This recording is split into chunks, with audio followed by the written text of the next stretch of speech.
Imagine a world where a boy, barely more than a child, was thrust into the most dangerous game of all, surviving the cutthroat court of Henry VIII. This isn't just any boy. This is Thomas, a name history nearly erased, whose extraordinary tale began not with a sword or a scepter, but with a secret. What if everything you thought you knew about the Tudors, about power, and about identity, was about to be shattered? Thomas wasn't born into nobility, nor was he destined for greatness. He was simply a keen-eyed stable boy, unnoticed, until one frigid morning, a chance encounter with the king's formidable chief minister, Thomas Cromwell, changed everything. Cromwell, known for his ruthless efficiency, saw something in the boy no one else did, a rare, almost chameleon-like adaptability. He saw a shadow, a whisper, a perfect instrument for his darkest designs. Suddenly, Thomas found himself not serving horses, but serving secrets, drawn into the labyrinthine plots of a court obsessed with succession. He was a pawn, yes, but a pawn with a terrifyingly unique role. He would become the ultimate deception, the living embodiment of a desperate gamble. One chilling night, under the cloak of deepest secrecy, Cromwell presented Thomas with an unthinkable proposition, a task so audacious it defied belief. To assume the identity of a woman, to become a queen, to deceive the king himself. The stakes were beyond comprehension. Failure meant not just death, but a brutal public spectacle. Success, however, promised unimaginable influence, a place at the very heart of power. But what kind of life is it, living a lie so profound, so absolute, that even your own reflection becomes a stranger? What happens when the line between who you are and who you pretend to be completely blurs? And how could a boy, masquerading as a queen, possibly survive the king's bedchamber? The truth, as it unfolded, was far stranger and infinitely more perilous than any fiction. The flickering gas lamps of London cast long dancing shadows across the cobblestone streets as a young boy, no older than 10, hurried through the grimy alleys. Elara, a name whispered more often in curses than in kindness, clutched a small leather-bound book to his chest, his thin frame barely visible in the encroaching twilight. He wasn't born Elara. His birth name, lost to the harsh realities of the city, had been replaced by the cruel jest of the street urchins who saw something soft, something feminine, in his delicate features and the way he moved with an almost ethereal grace. His only family was the sprawling, indifferent city itself, and his only inheritance, a gnawing hunger that never truly abated. Every day was a fight for survival, a desperate scramble for scraps and pennies, but today, something felt different. A tremor of anticipation, mingled with a familiar dread, coursed through Elara. He was on his way to the notorious Black Swan, a tavern where the air hung thick with stale ale and desperation, but also sometimes with opportunity. Tonight, a man known only as the Collector was rumored to be seeking new acquisitions, a euphemism for anything valuable enough to be exploited. Elara hoped to sell his unique skill, Dahur, an uncanny ability to mimic voices, a talent he'd honed listening to the city's myriad sounds. As Elara pushed open the heavy oak door of the Black Swan, the cacophony within assaulted him. Laughter, shouts, and the clinking of tankards blended into a raucous symphony. His eyes, sharp and quick, scanned the room, searching for the Collector. He spotted him in a secluded corner, a hulking figure with eyes that seemed to miss nothing. Elara's heart pounded, a frantic drum against his ribs. This was his chance, his one shot at escaping the perpetual gnaw of hunger. He approached the Collector's table, his small voice barely audible over the din. "Sir, I hear you seek talent." The Collector's gaze, cold and assessing, swept over Elara, lingering on his unusual appearance. A sneer twisted the man's lips. "And what talent might a slip of a thing like you possess, boy?" The word boy was laced with an unsettling mockery that made Elara bristle. He straightened his shoulders, pulling himself to his full, meager height. "I can be anyone you wish, sir. Any voice, any manner." The collector leaned back, a calculating glint in his eyes. "Prove it," he commanded, his voice a low rumble. Elara took a deep breath, the stale air burning his lungs, and began to speak, his voice shifting, transforming, becoming a perfect echo of the collector's own. A flicker of surprise, quickly masked, crossed the collector's face. This was the moment. This was the beginning of Elara's unwilling transformation. The collector's eyes, once cold and calculating, now held a flicker of something akin to predatory interest. He leaned back, a slow smile spreading across his face, revealing teeth stained yellow from tobacco. "Remarkable," he rumbled, his voice now a genuine echo of Elara's own. "Truly remarkable. You have a gift, boy, a very rare gift." He gestured to the empty chair opposite him. "Sit, let us discuss your future." Elara hesitated, his instincts screaming at him to flee, but the gnawing hunger in his belly silenced the warning. He sank onto the rickety chair, his small hands clasped tightly in his lap. The collector spoke of a world beyond the grimy streets, a world of gilded cages and velvet curtains, where such talents were not merely appreciated but handsomely rewarded. He painted a picture of comfort, of food, of escape from the perpetual struggle. Elara listened, mesmerized, a fragile tendril of hope beginning to unfurl in his chest. The man offered a proposition. Elara would become his protégé, his star attraction, performing for an exclusive clientele. The terms seemed too good to be true, a stark contrast to the harsh realities he had always known. A week later, Elara found himself in a lavish, albeit dusty, townhouse in a quieter part of London. The collector, whose real name was Bartholomew Thorne, had wasted no time. Elara's days became a blur of intense training. Thorne, a man of surprising theatrical acumen, pushed him relentlessly, not just to refine his voice mimicry, but to embody the characters he imitated. He taught Elara to walk, to gesture, to breathe like the people whose voices he stole. "You must become them, Elara," Thorne would intone, his eyes glinting. "Not just sound like them, but be them." One afternoon, during a particularly grueling session, Thorne produced a box filled with an array of wigs, gowns, and cosmetics. Elara stared, confused. "To truly embody the voices you mimic," Thorne explained, his voice softer than usual, "you must also embody their form. Many of our patrons prefer female voices, and the illusion must be complete." Elara's heart plummeted. This was the twist, the bitter truth behind the gilded promise. He was not just to mimic voices. He was to become a living, breathing masquerade. The first wig, a cascade of dark, heavy curls, felt alien and suffocating as Thorne placed it on his head. This was not the escape he had envisioned, but a different kind of cage, one adorned with silk and deceit. The wig, a heavy, dark cascade of curls, felt like a smothering weight. Thorne's sharp eyes, however, seemed to see through Elara's discomfort, assessing the transformation with a cold, professional satisfaction. He produced a small, silver-backed mirror, holding it up. Elara stared at the reflection, a stranger peering back from the polished glass. The delicate features, once just a boy's, now seemed undeniably feminine, framed by the dark hair. This was not merely a disguise. It was an erasure, a deliberate crafting of a new identity. Thorne began to speak, his voice a low, insistent hum, detailing the expectations. Elara was to be a lady, refined and elegant, with a carefully constructed past.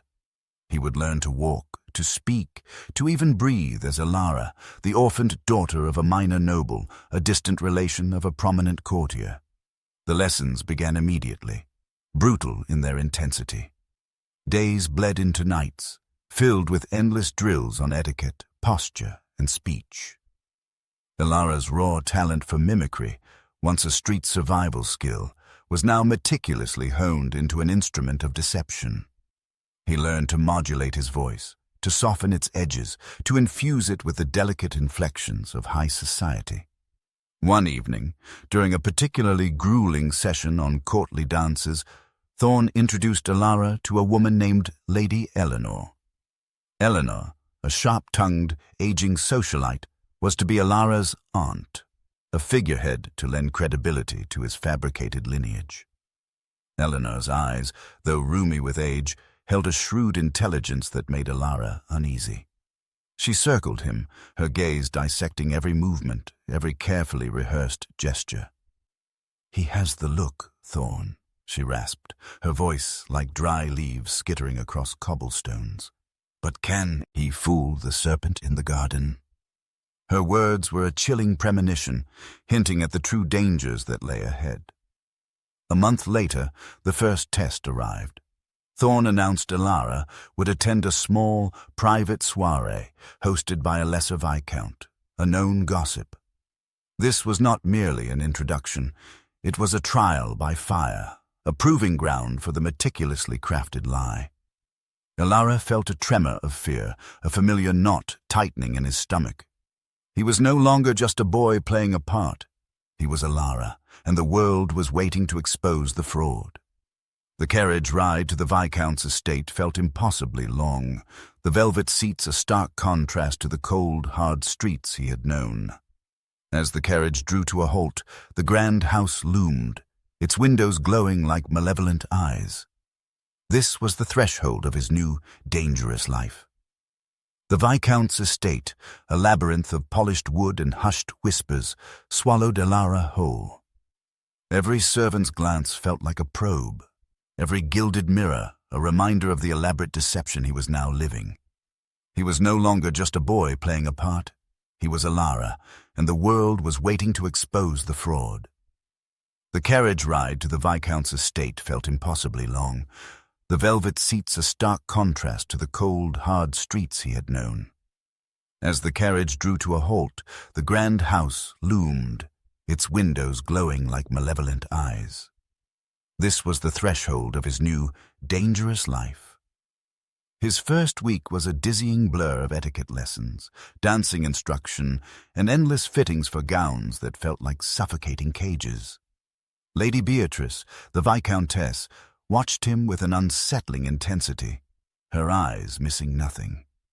She insisted on personally overseeing his transformation, her touch cold as she adjusted a lace cuff or straightened a pearl necklace. Elara learned quickly that a single misstep could unravel everything. He practiced his feminine walk until his muscles ached, perfected his delicate laugh, and memorized the names of obscure aristocratic families. The hunger that once gnawed at his stomach had been replaced by a different kind of emptiness, a hollowness where his true self used to reside.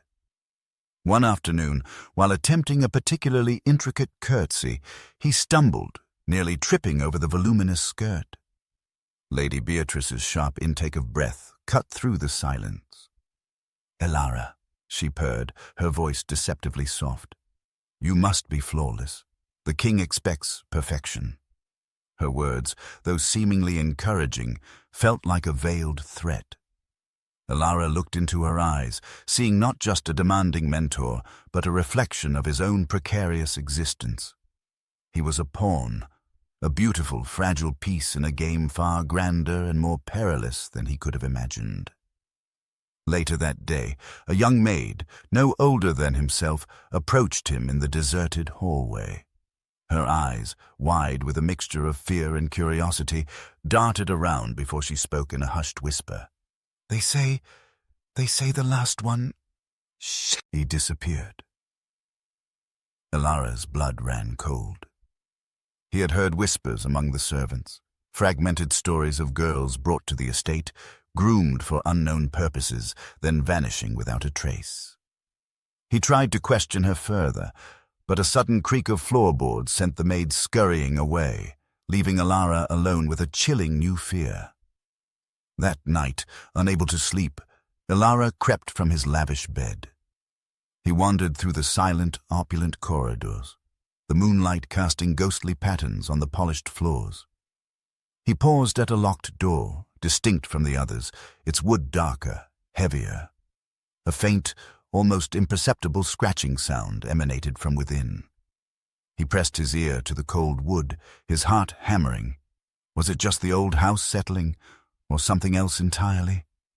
A wave of dread washed over him, a terrifying certainty that his gilded cage held secrets far more sinister than he had ever imagined.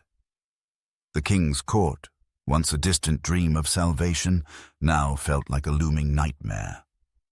The almost imperceptible scratching sound emanating from within the walls became Elara's tormentor, a constant reminder of the unseen forces at play. He tried to dismiss it, to attribute it to the ancient timbers of the house. But the chilling certainty that his gilded cage held secrets far more sinister than he had ever imagined gnawed at him. The king's court, once a distant dream of salvation, now felt like a looming nightmare. He had to know what lurked behind the ornate tapestries and beneath the polished floors. One evening, feigning illness to avoid the king's company, Elara began his clandestine search. He ran his hands along the cold stone of the fireplace in his chambers, tracing the intricate carvings, when his fingers brushed against a loose stone. With a quiet click, it gave way, revealing a narrow, dusty passage. The air within was thick with the scent of old parchment and decay, a stark contrast to the perfumed halls above. This was not merely the house settling, this was a hidden history. He descended into the darkness, guided only by the flickering flame of a stolen candle. The passage opened into a small subterranean room, its walls lined with shelves overflowing with ancient texts and forgotten artifacts. In the center, a heavy wooden chest lay open, its contents spilling out. It was filled not with jewels or gold, but with faded portraits, brittle letters, and a single, intricately carved, wooden doll.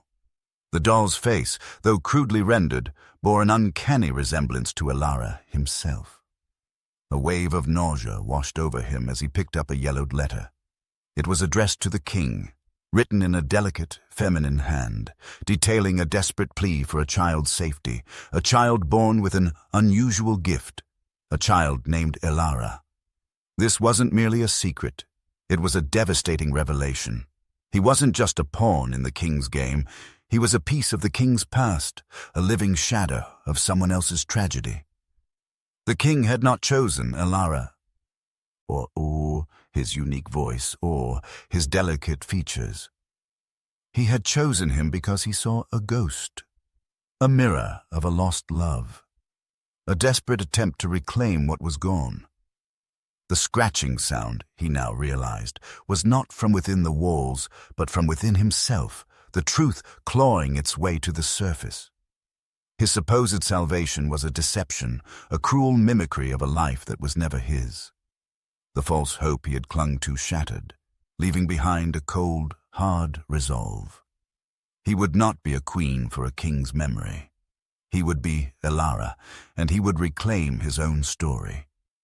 Elara stood before the ornate mirror, not seeing the reflection of a queen, but the ghost of a boy who had once believed in a king's promise.